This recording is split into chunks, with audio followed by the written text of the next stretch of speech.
Hi everyone. இன்னைக்கு நம்ம பார்க்கக்கூடிய சாப்டர் வந்து பாத்தீங்கன்னா ஆல்டர்னேட்டிங் கரண்ட். ஸோ ஆல்டர்னேட்டிங் கரண்ட்ல இருக்கக்கூடிய ஒரு சில முக்கியமான ப்ராப்ளம்ஸ் எல்லாம் நம்ம டிஸ்கஸ் பண்ணலாம். ஸோ அந்த வகையில் நம்ம இன்னைக்கு ஸ்டார்ட் பண்ணக்கூடிய ப்ராப்ளம் வந்து பேசிக்ஸ்ல இருந்து தான் நம்ம கொண்டு போக போறோம்.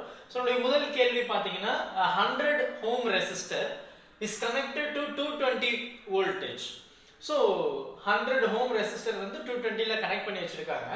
அதுல இருக்கக்கூடிய ஃப்ரீக்வன்சி பார்த்தீங்கன்னா 50 ஹெர்ட்ஸ் ஏசி சப்ளை அப்படின்னு சொல்லி கொடுத்துருக்கு. நம்ம கிட்ட ரெண்டு விஷயங்கள் கேட்குறாங்க. முதல் விஷயம் என்ன அப்படின்னு நம்ம பார்த்தோம்னா what is the RMS value of current, I RMS என்னன்னு சொல்லி கேட்குறாங்க. ஸோ அப்போ ஐஆர்எம்எஸ் அப்படின்னு சொல்லும்போது விஆர்எம்எஸ் பை ஆர் இல்லையா? ஸோ நமக்கு தெரிஞ்ச ஒரு கான்செப்ட் தான். So because V equal to I R, ஐன்றது V by R, so I RMS equal to V RMS by R இந்த சர்க்யூட். அதுக்கப்புறம் what is the net power, total power அப்படின்றது நமக்கு கேட்குறாங்க. பவர் அப்படின்றது வந்து VI, so total, so net, so maximum, which is nothing but VRMS, IRMS.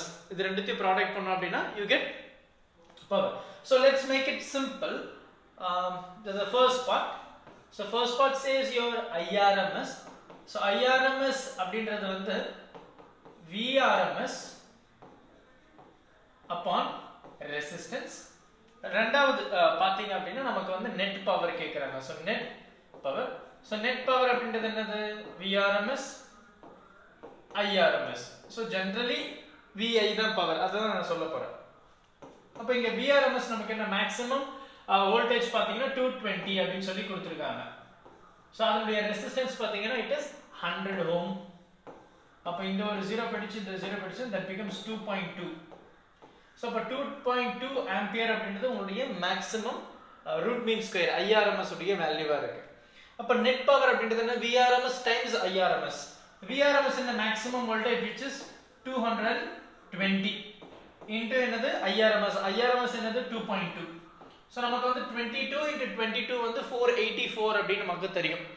So நமக்கு வந்து இந்த 0 இங்க போயிடுச்சுனா என்ன ஆச்சு? அது 22 தான். அப்ப 22 into 22 becomes 484. And since we are talking about power, அதோட யூனிட், ரைட்? யூனிட் வந்து பாத்தீங்கன்னா வாட். சோ இதுதான் நமக்கு வந்து மேக்ஸிமம் பவரா இருக்க போகுது. அண்ட் இதுதான் உங்களுடைய IRMS வேல்யூவா இருக்க போகுது. பொறுமையா பாருங்க. டவுட் எதுனா இருந்தது அப்படின்னா மறக்காம கமெண்ட் பண்ணுங்க. ஸோ நம்ம அடுத்தடுத்து போக போக இந்த சாப்டருடைய டிஃபிகல்ட்டான ப்ராப்ளம்ஸ்களை நம்ம வந்து நிற்போம். Thank you. Help this with a smile.